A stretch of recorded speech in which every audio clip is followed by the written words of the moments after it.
My name is Ivert and Mayhugh, and this is my wife Jeanette.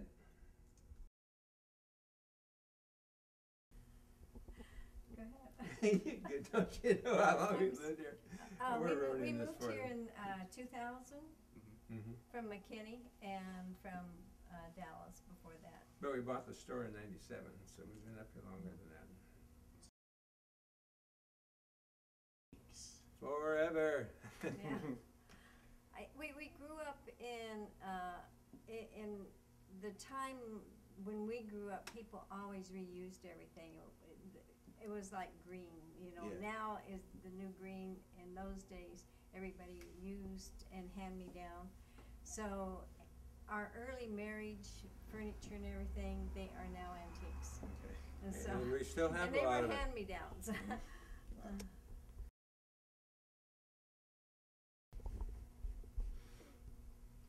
When we were first married, we stopped at a little cabin that Jeanette was familiar with on a beach, and a very elderly lady invited us in her house, and she had some things she wanted to sell, and we bought from her several things, but our prized possession is an old rosewood desk that now has been around the world twice.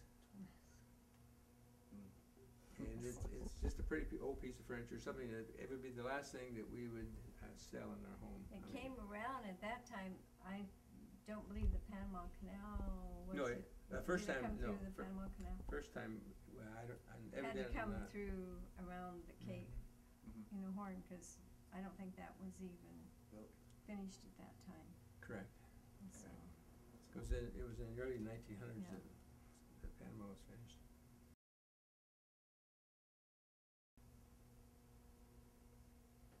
This isn't working very well. what is it? Every way you can imagine. We find them at sales. We find them at people bring them in to sell them to us. Just any way you can imagine, there are antiques that are available. We actually travel across sometimes. Whenever we're traveling across the United States, we stop.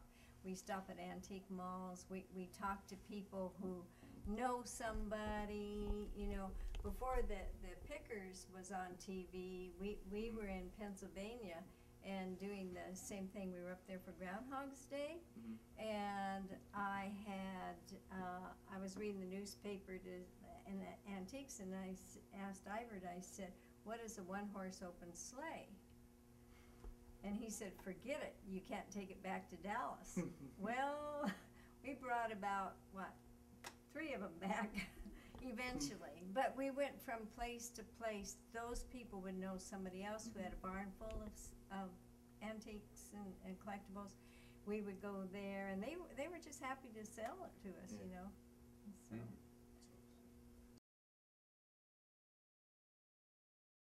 Well, the Beatles record is it's a consignment piece that a young man brought in, and it is actually, I believe it's $460, and because it was a promo record that was sent to a radio station, and it was, when they were sent, they were you know, maybe unknown people. Well, the Beatles probably, they were trying to get the Beatles out. They were trying to get them popular. So they sent the record to the promo, or at the promo record to the station to get it.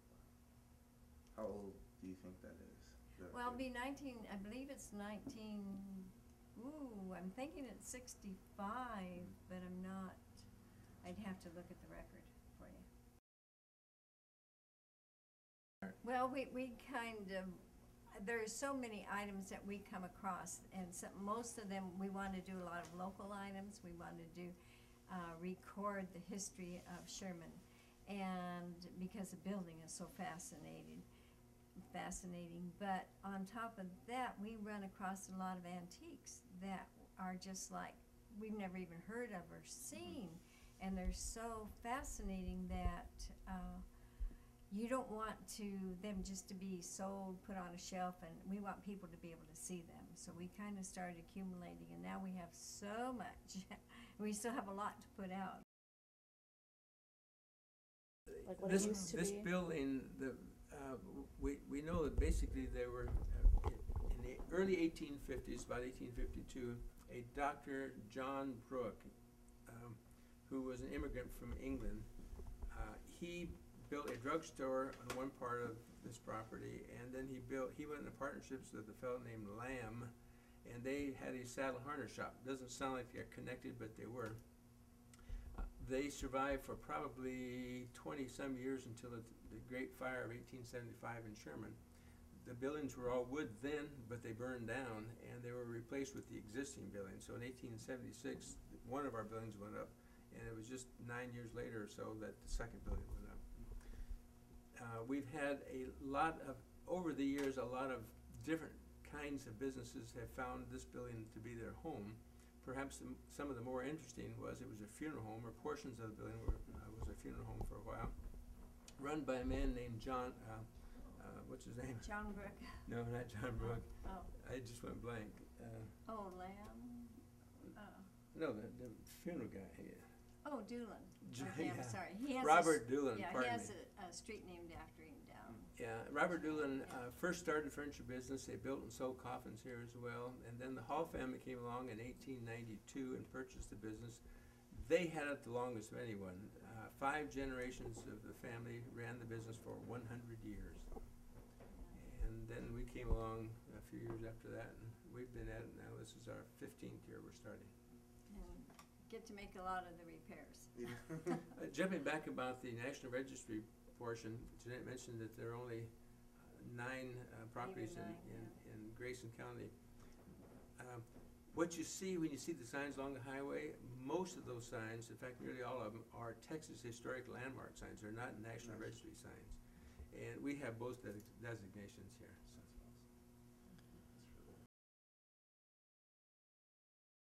Yeah, those are dated early 1900s, probably about 1903. And they're called studio cameras. They took outstanding photographs in a studio environment, but obviously if you take it outside, it's kind of heavy to pack around.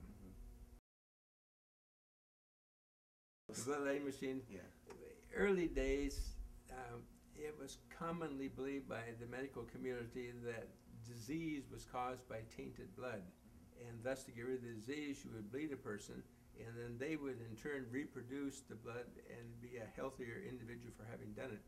We found an instrument of historic significance. It is actually someone, the doctor or someone wrote on it the doctor's name, the town, Warren, Texas, which was one of the first settlements in North Texas, dated about 1835. Not settlement, it was an Indian trading post. At one point, it was almost like the county seat for Fannin County. It served that for a while. Town is no longer there. But anyway, it was, it's written in there, Dr. So-and-so, Warren, Fannin, Texas, 1841. So it's kind of neat. It's a piece of history that we can get our teeth into because it says so, you know, and provenance on it is great. There it is in black and white.